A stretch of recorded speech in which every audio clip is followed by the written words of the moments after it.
Hey guys, आज crypto market फिर से पुल बैक मारती हुई नजर आ रही है। तो क्या कुछ अपडेट न्यूज निकल गई है इन क्रिप्टो कॉइनों की, इस क्रिप्टो मार्केट की, उसकी बात करेंगे हम। तो स्टार्ट करते हैं। फर्स्ट न्यूज निकल गई है रेडियम की तरफ से। जी हाँ दोस्तों, तो यहाँ पर न्यूज क्या है वो देखो। रेडियम ने लॉन्च किया है पम्प फन की तरह अपना एक प्लेटफॉर्म, और यहाँ पर ये जो प्लेटफॉर्म है वो पम्प फन की तरह ही होगा। पम्प फन तो आप जानते हो, जो कि सोलाना की ब्लॉक चेन पे एक बेहतरीन प्लेटफॉर्म है, मीम कॉइन वगैरह यहाँ पर क्रिएट कर सकते हो। तो उसी प्रकार से रेडियम ने भी अपना यहाँ पर लॉन्च कर दिया है लॉन्च लैब नाम का प्लेटफॉर्म, जहाँ पर आप भी क्रिएट कर पाओगे ऐसे ही टोकनों को दोस्तों। तो कह सकते हो ये बिल्कुल हुबहू यानी कि क्लोन होगा पंप फंड प्लेटफॉर्म की तरह ही। तो जिस कारण आज हमें रेडियम भी लगभग 14-20% भागता हुआ नजर आया है। वही बात करूं नेक्स्ट न्यूज जो निकल गई ट्रॉन की तरफ से, तो यहाँ पर न्यूज काफी शानदार होने वाली है, क्योंकि ट्रॉन के सारे ही टोकन आज भागते हुए नजर आ रहे हैं। क्यों भाग रहे हैं तो ये देखो उसकी वजह। यहाँ पे ट्रॉन जो मीम कॉइन है वो सारे रॉकेट बन चुके हैं। स्काई रॉकेट क्यों बन चुके हैं? क्योंकि जस्टिन सुन जो कि भाई फिलहाल 0 फीस कर चुके हैं मीम ट्रेडिंग की। जी हाँ दोस्तों, उस कारण ही हमें ये सारे टोकन जो कि ब्लॉकचेन पर बने हुए हैं ट्रॉन की, सारे के सारे स्काई रॉकेट होते हुए नजर आ रहे हैं। कुछ टोकनों को छोड़ के देख सकते हो क्या भाग रहे हैं यार।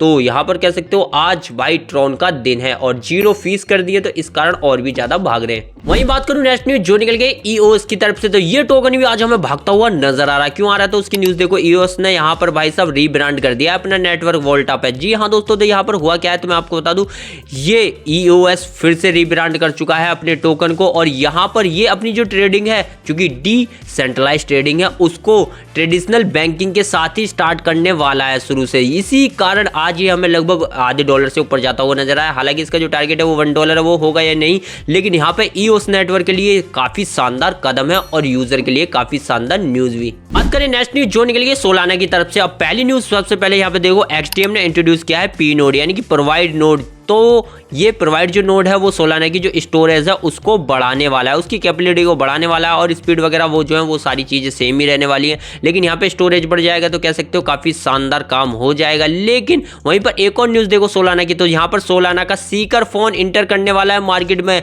जी हाँ दोस्तों, यहाँ इसकी टेस्टिंग हो चुकी है स्टार्ट, और समर 2025 में ये जो फोन है सोलाना का सीकर वो भी मार्केट में आ जाएगा। यानी कि क्रिप्टो मार्केट काफी ऊपर जा चुकी है, क्योंकि सोलाना का खुद का फोन आ रहा है जो कि समर 2025 में आ जाएगा। तो दोनों ही न्यूज शानदार है सोलाना के लिए। ये बात को नेक्स्ट न्यूज जो निकल गई एआई गेमिंग की तरफ से। यहाँ पे न्यूज देखो, एआई गेमिंग प्रोटोकॉल ने यहाँ पे आई एजेंट से लॉन्च करवाया है एक बेहतरीन टोकन जिसका नाम आई एजेंट है, लेकिन इसको जो रखा गया है वो $AGENT के तौर पर रखा गया है। और ये क्यों हुआ है भाई सब लॉन्च? क्योंकि यहाँ जो इसकी प्री सेल चली थी कुछ दिनों पहले वो पूरी तरीके से हो चुकी है सक्सेसफुल, और अच्छी खासी यहाँ पे कह सकते हो फंडिंग इसे मिली है। तो अब एआई गेमिंग प्रोटोकॉल का आपको टोकन भी देखने को मिल जाएगा एजेंट नाम से यार। बात करूं नेक्स्ट न्यूज जो निकल गई डॉज की तरफ से। अब ये न्यूज क्या होने वाली है तो डॉज की तरफ से ये न्यूज देखो, यहाँ पे एक वेल देखी गई है, और इस वेल ने अभी 110 मिलियन डॉज कॉइन फिर से बाई बैक यानी कि कह सकते हो दोबारा से खरीदे हैं। तो इसकी जो टोटल होल्डिंग है वो काफी ज्यादा है। यहाँ पर 110 मिलियन की बात नहीं हो रही, तो इसकी जो टोटल होल्डिंग थी वो 1.4 बिलियन थी, जो बढ़ के हो चुकी है 1.7 बिलियन। यानी कि इस वेल को कुछ तो भाई अंदर का पता चला है, कुछ ऐसा ही लग रहा है दोस्तों।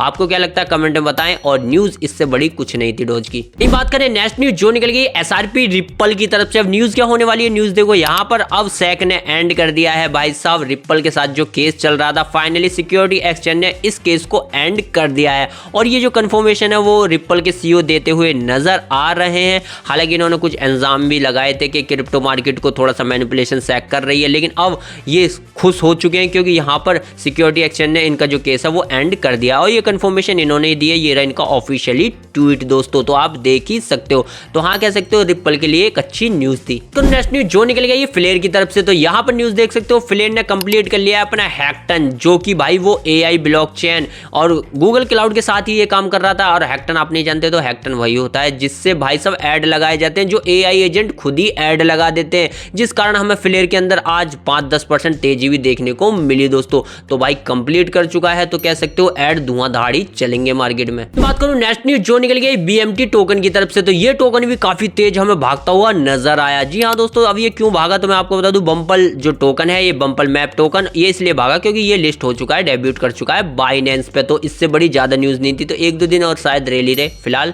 अभी तो ये तेजी में चल रहा है। ये बात करूं नेक्स्ट न्यूज जो निकल गई है इथेरियम की तरफ से। अब न्यूज क्या होने वाली है न्यूज देखो, यहाँ पे इथेरियम कोर के जो डेवलपर हैं वो अब हॉलस्की के साथ जो टेस्टनेट चला रहे थे उसे अब एंड कर देंगे सितंबर 2025 में। यानी कि कि हॉलेस्की का थोड़ा सा बुरा हाल हो जाएगा।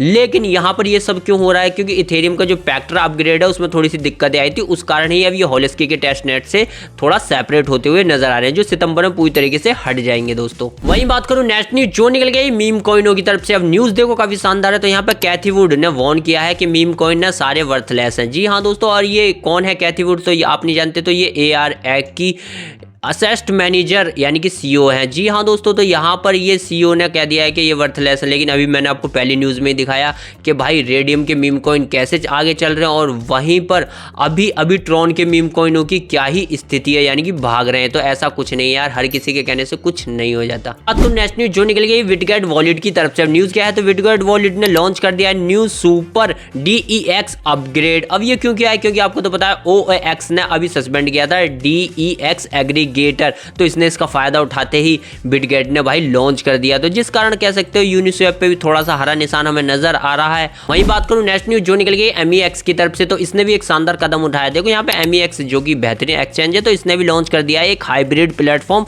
जो कि सेंट्रल एक्सचेंज और डिसेंट्रलाइज एक्सचेंज ट्रेडिंग के लिए एक शानदार प्लेटफॉर्म होने वाला है। और ये क्यों किया है, क्योंकि हाल फिलहाल मैं बता चुका हूं कि पंपफन और हाल में रेडियम ने भी एक अपना प्लेटफॉर्म लॉन्च किया जहां पर लोग टोकन बना रहे हैं और ट्रेड कर रहे हैं। तो यही MEX ही पीछे क्यों रहे, तो इसने भी ये कदम उठा लिया और कह सकते हो एक्सचेंज को एक बेहतरीन बना लिया। जाते जाते बात करूं भारत में अब क्या हो रहा है क्रिप्टो का, तो यहाँ पे न्यूज देखो BCCI ने बैन कर दिया है क्रिप्टो और तंबाकू के ऐड जब तक IPL 2025 चलेगा। तो क्रिप्टो के लिए यही कर सकता था BCCI और भारत में यही हो सकता था जो हो गया। तो यही थी वो अपडेट, यही थी वो न्यूज जो क्रिप्टो मार्केट की तरफ से आई और मैंने आपको प्रोवाइड कराई। तो वीडियो पसंद आ रहा लाइक और चैनल कीजिएगा सब्सक्राइब।